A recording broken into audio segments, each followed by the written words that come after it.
பொள்ளாச்சியில் காணாமல் போன ஒரு இளைஞர் கரூரில் சடலமாக மீட்கப்பட்டிருக்கிறார். சித்தப்பாவுடனான கள்ளக்காதலை கண்டித்ததால் மனைவி போட்ட மர்டர் பிளான் இது.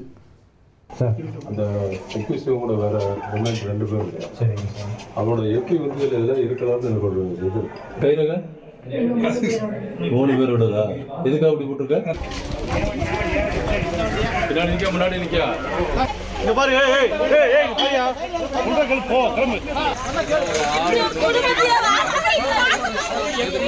கட்டம் போட்ட டிசைனில் சுடிதார் அணிந்து அப்ராணியாக நடந்து வரும் இந்த பெண்மணிதான் கட்டிய கணவனை குத்திக் கொன்று தண்டவாளத்தில் வீசிய கொடூர மனைவி.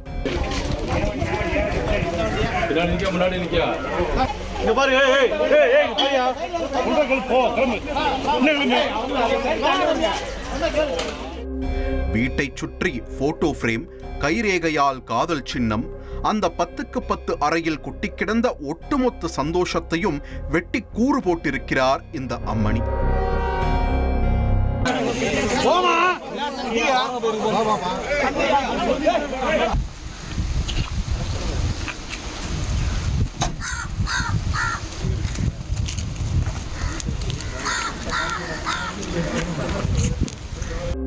இவை அத்தனைக்கும் காரணம் கள்ளக்காதல்.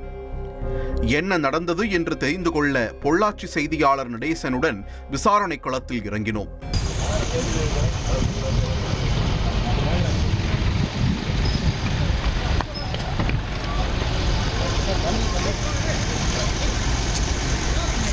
மதுரையைச் சேர்ந்தவர் தேவா என்ற ரிதிஷ். 27 வயதான இவர் ஒரு கூலி தொழிலாளி. இவருக்கு இந்திராணி என்ற 26 வயது பெண்ணுடன் திருமணமாகி 3 வயதில் ஒரு ஆண் குழந்தையும் உள்ளது. தற்போது கோவை மாவட்டம் பொள்ளாச்சி அடுத்த தாமரைக்குளம் பகுதியில் வாடகை வீட்டில் குடும்பத்துடன் வசித்து வந்துள்ளார். இந்த நிலையில்தான் கடந்த 26ஆம் தேதி அன்று தேவா காணவில்லை என கிணத்துக்கடவு காவல் நிலையத்தில் புகார் அளிக்கப்பட்டிருக்கிறது. இது குறித்த வழக்கு பதிந்த போலீசார் தேவாவின் மனைவி இந்திராணியை தொடர்பு கொண்டு விசாரித்தனர்.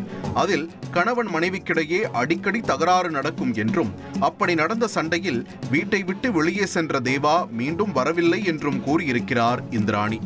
தொடர்ந்து போலீசார் அந்த பகுதியில் இருந்த சிசிடிவி காட்சிகளை ஆய்வு செய்ததில் சம்பவம் நடந்த அன்று அந்த பகுதிக்கு ஒரு ஆம்புலன்ஸ் வாகனம் வந்து சென்றது தெரிய வந்தது. அந்த ஆம்புலன்ஸின் பதிவு எண்ணை வைத்து சோதித்ததில் அது கரூரைச் சேர்ந்தது என்றும் கண்டறியப்பட்டது. இதனிடையே போலீசார் ஆம்புலன்ஸ் குறித்து விசாரணை செய்யும் தகவல் தேவாவின் மனைவி இந்திராணிக்கு தெரிய வந்திருக்கிறது. உடனே காவல் நிலையத்திற்கு சென்று கணவனை நான் தான் கொன்றேன் என்று பகீர் கிளப்பி சரணடைந்திருக்கிறார் இந்திராணி.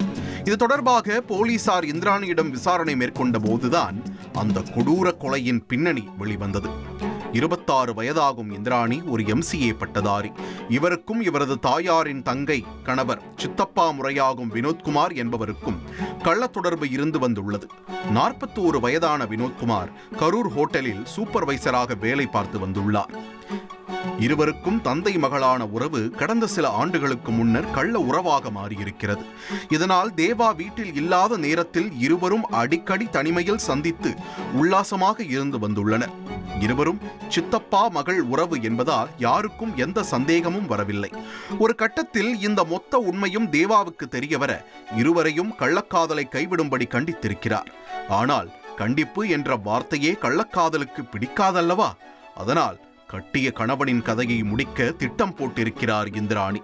அதன்படி சம்பவத்தன்று இரவு கள்ளக்காதலனும் சித்தப்பாவுமான வினோத்குமாரை அடியாட்களுடன் வீட்டிற்கு வரவழைத்து தேவாவிடம் வாக்குவாதத்தில் ஈடுபட்டிருக்கிறார்.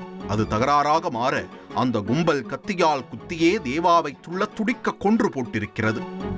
இவர்கள் வரும்போதே கையோடு கரூரில் இருந்து ஒரு ஆம்புலன்ஸுடன் வந்துள்ளனர்.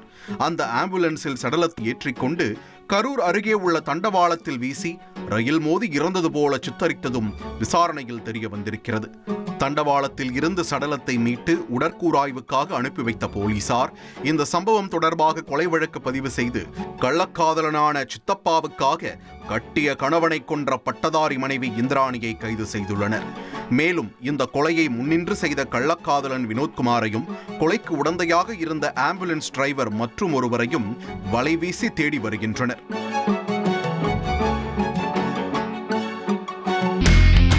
இனி செல்லுமிடமெல்லாம் செய்தி. தந்தி டிவியின் வாட்ஸ்அப் சேனலை ஃபாலோ பண்ணினா செல்லருக்கும் இடமெல்லாம் செய்தி. இதோ QR கோட் இப்பவே ஸ்கேன் பண்ணுங்க, ஃபாலோ பண்ணுங்க.